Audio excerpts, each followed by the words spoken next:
Dewi, kembali lagi kita lanjutkan obrolan kita yang seru banget sama Bang Dul. Kalau udah saya ngomongin Bang Dul tuh ingat banget ya masa-masa Abang masih kurus banget waktu itu. Waduh, saya mulai tahun 93. Waduh, iyalah sekarang udah 2017, begini 2016. Udah berapa puluh tahun yang lalu, tentu saja saya mungkin umur saya sama seperti ayah kamu kali. Saya udah 56 sekarang gitu loh. Hampir mirip lah, beda ya 1-2 tahun dengan almarhum ayah saya. Cuman yang menarik lagi deh, kalau kita udah ngomongin soal Banten yang sebegini uniknya, dengan orang yang paling tahu adalah dinastinya Banten. Kenapa? Dinasti Banten itu kan kuat. Ya, selama dinasti itu nggak ada dilarang, nggak bisa kita melakukan apa-apa. Ini tapi memang cuman masalah etika, ya. Cuman karena etika saja. Saya tidak maaf gini loh. Ayah saya almarhum seorang bintang film. Saya dulu ingin sekali menjadi seperti ayah saya. Begitu juga politik. Ayahnya politikus. Dia ingin sekali menjadi politikus. Normalis saja. Tapi kalau memang ini merusak strata kehidupan, berikan ketentuan. Kalau dulu kan ada wacana, tidak boleh langsung. Ya kan? Istilah kalau misalnya sekarang, misalnya menjabat gubernur, dilanjutkan kepada keluarga nggak boleh. Harus tunggu 1 periode. Sebetulnya lepas daripada itu, saya setuju dengan sistem seperti itu. Tapi kan itu akhirnya tidak diberlakukan. Boleh, MK mengatakan silakan. Ya artinya secara aturan ini tidak ada itu, sampai kapanpun dinasti. Tapi bisa memang jadi dinasti itu melahirkan apa ya? Ya tetap ada baik dan buruknya, betul? Saya lebih banyak mungkin bicara buruknya. Karena dia nggak pernah jujur bicara dan tidak pernah memberikan kesempatan orang. Dia hanya memprotek, hanya untuk mereka saja. Itu bagian yang saya anggap salah. Kalau ngomongin buruknya, berarti pasti ada efeknya. Efek kepada masyarakat yang sekarang paling berasa deh. Kalau kita udah ngomongin soal masyarakat, efeknya apa aja berarti? Iya. Yang menjadi PR ya? Sebetulnya masih bisa kamu lihat, tapi memang harus kamu lihat dengan hati. Ya, saya minta maaf. Kalau kamu di daerah Tangerang Raya, di BSD, di Serpong, kamu melihat sebuah kota. Tapi sekarang ini mari kita lihat jalannya. Ini masih desa. Ini main street loh. Gimana kalau kamu masuk kiri kanan, main di second road, itu lebih parah situasi seperti ini. Jangan-jangan di Maps pun nggak ada nih. Jangan-jangan di Maps pun tidak ada. Nah artinya apa? Artinya ada salah pendistribusian pembangunan di kita ini. Kita fokus, oke lah. Saya tidak mengatakan tidak memikirkan wilayah ini, tapi yang namanya Tangerang Raya, dia sudah hidup karena apa? Di sana swastanya lebih in charge. Developer, mall, hotel, rumah sakit. Rumah sakit di Banten ini mungkin sudah hampir 400, tapi hampir 80% adanya di sana. Di sini ada tapi terbatas. Itu juga nggak fair gitu. Makanya saya mengundang kepada semua owner-owner. Saya bilang masyarakat Banten bukan hanya ada di sana, tapi oke lah, mungkin mereka lihat secara bisnis. Cuma saya katakan jangan Anda pikir rumah-rumah gubuk ini dia tidak punya finansial. Punya finansial. Cuman mereka nggak tahu bagaimana cara memanage.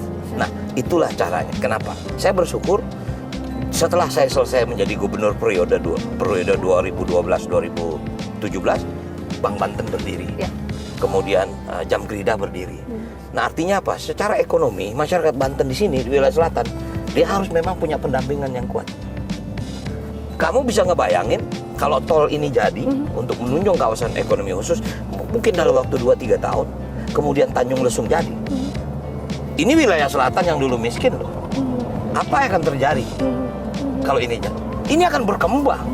Ini harus disiapkan sekarang. SDM-nya juga. Makanya tugas pertama saya adalah mensosialisasikan kepada masyarakat. Karena apa? Akan ada dampak sosial dari sebuah pembangunan. Betul. Saya minta maaf dan saya sangat mencintai wilayah ini. Wilayah ini sangat religi. Di sini kan dikenal 1000 ulama, 1 juta pesantren. Jangan hilangkan itu. Inilah akarnya Provinsi Banten. Tapi jangan dianggap ini menjadi musuh sebuah pembangunan. No, mereka sangat welcome. Tapi harus dikatakan secara jujur. Kamu ingin bangun pabrik apa? Transparan semuanya. Transparan. Karena apa? Juga mereka berharap, oke, kalau kamu bikin usaha, tolong kami diajak bekerja. Mereka tetap akan open untuk Open, itu. sangat open. Walaupun kami tahu kami punya kemampuan terbatas. Ya makanya kami cuma bekerja bagian mungkin security, bagian ya cleaning service. Ya, artinya Kita tetap diberdayakan. diberdayakan. Itulah yang saya bilang. Saya tidak mau masyarakat saya tersisih. Tapi juga saya akan lihat secara fair. Nggak mungkin. Makanya sekarang industri di sini kan skill semua. Tapi misalnya kayak pariwisata, itu kan manpower yang banyak. Itu yang saya katakan kepada seluruh pengurus pesantren. Saya berani mendeklar ini. Saya bicara kepada pengurus kan di sini ada forum pondok pesantren.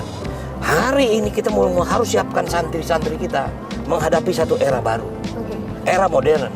Tidak meninggalkan religi, tapi paham ke teknologi. Program saya pertama adalah memberikan laptop kepada seluruh pondok pesantren agar mereka paham. Kemudian saya ingin sekali, tolong ciptakan kurikulum anak-anak ini di luar mereka membaca buku kuning dan Al-Quran hadis, juga belajar bahasa Inggris. Karena satu saat turis-turis banyak, itu harus disambut. Kita kan nggak mungkin nunggu anak-anak dari Jakarta.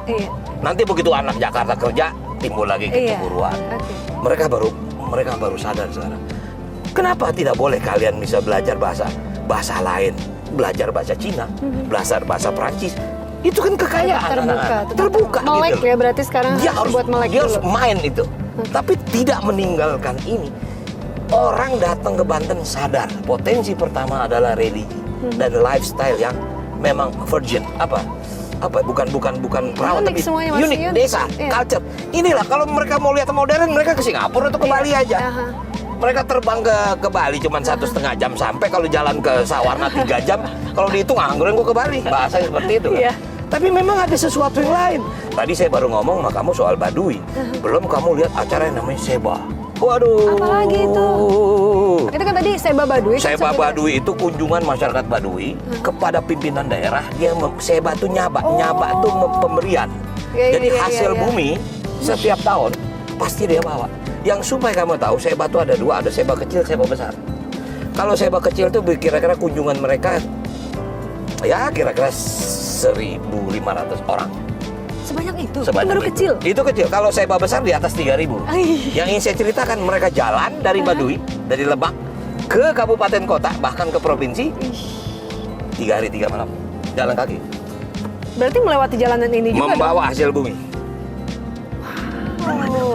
Itu unik dan bisa menjadi sebuah upacara. Itu kan ritual upacara. Itu ritual. Kan, nah, kalau datang ke pendoponya cuman kita lihat tumpukan pisang, padi, apa semua. Tapi yang kamu bayangkan bagaimana mereka mempersiapkan. Dan mereka sadar ini harus diberikan kepada daerah sebagai ucapan terima kasih. Luar biasa. Berarti setahun 2 kali? Setahun sekali. Seba itu setahun sekali. Tapi artinya tadi saya katakan ada Seba kecil, Seba besar. Karena mereka ini punya puasa khusus. Nah, yang agak kita tidak bisa jadikan kalender kegiatan nasional, kita nggak bisa mengatakan tahun depan Seba bulan apa, tanggal apa. Karena mereka punya adat sendiri, kalender sendiri. Biasanya begitu mereka itu baru turun, yang namanya jaro pemerintahan baru turun ke kita, dia kasih tahu tanggal sekian kita mau Seba. Nah, baru kita pusing. Buru-buru tuh, persiapkan segala-galanya. Nah, itu kan susah untuk kita bukan menjual ya. Artinya apa ya? Ya kalau kita kan mendokumentasikan, saya ngebayang saya ingin undang semua duta besar. Ini kegiatan yang luar biasa. Upacara unik. Unik sekali. Saya minta maaf dulu kalau mereka datang dari Baduy ke sini, orang sini nggak lihat. Nggak kelihatan datangnya maksudnya? Bukan, mereka nggak mau lihat, udah biasa, udah nggak sesuatu gitu. Saya bilang, no, ini sesuatu. Sekarang mereka datang, masuk dari pendopo, saya sambut dengan marching band. Mereka tamu agung gitu loh. Saya bikin sebuah performance yang membuat mereka juga, wah, welcome, mereka merasa diterima juga. Jadi terlalu banyak, bukan terlalu banyak tentu terbatas, tapi artinya unik Banten ini sama sekali belum terekspos. Banten ini terkenal dengan tadi dinastinya, korupsinya, sehingga yang lain tuh tertutup. Itulah makanya ini menjadi pecutan kita semua, seluruh masyarakat Banten. Ayo kita bangun, kita bangkit, kita berubah, dan saya yakin bisa. Tapi masyarakat sendiri butuh perubahan nggak? Karena mereka sangat butuh perubahan, cuman dalam quote and quote mereka perlu guidance. Saya katakan jujur, saya mengundang KPK. Saya mengundang KPK ke Banten untuk membantu kita membenahi. Karena kita nggak tahu dari mana kita membenahi. Karena memang secara basic ada yang salah. Secara basic. Artinya begini, saya berani mempertahankan pembicaraan saya ini. Pada waktu Banten ini berdiri sebagai provinsi tahun 2000, lupa melakukan verifikasi, lupa melakukan inventarisasi, sehingga aset-aset itu tidak tercatat. Barangnya ada di Banten, suratnya di Jawa Barat. Begitu mau dicari, orang yang pegang surat udah meninggal, sehingga kita nggak tahu. Nah, sementara ini semua tercatat sebagai aset.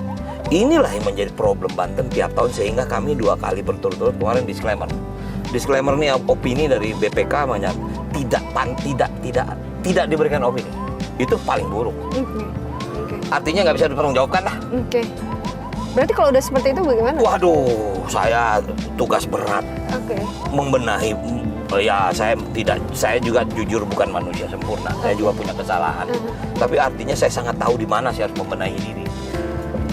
2 tahun berturut-turut di disclaimer. Baru kemarin saya bisa WDP. WDP itu wajar dengan pengecualian. Jadi dengan catatan. Kalau setiap pemerintah daerah yang dikejar adalah WTP, wajar tanpa pengecualian.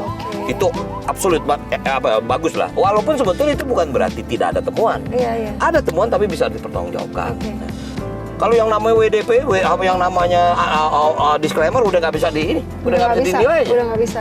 Bayangin kamu, saya harus membenahi seperti itu. Tapi alhamdulillah 2015 kemarin kita dapat WDP. Saya sangat yakin tahun depan bisa mendapat WDP. Itu karena bantuan KPK, bantuan BPKP, memberikan pendampingan, memberikan sehingga kita juga tahu bagaimana kita membenahi diri. Gitu. Udah nyampe ternyata. Pas banget tuh, lihat tuh. Makanannya jangan harap deh ketemu dengan restoran-restoran besar seperti ada di kota-kota ya. Langsung kita tunjukin kayak apa restorannya. Oke, yuk kita makan dulu. Udah ready kan? Ready. Wah, mantap. Assalamualaikum, Bos. Salam. Ada cacahan nikah juga. Ada cacahan nikah.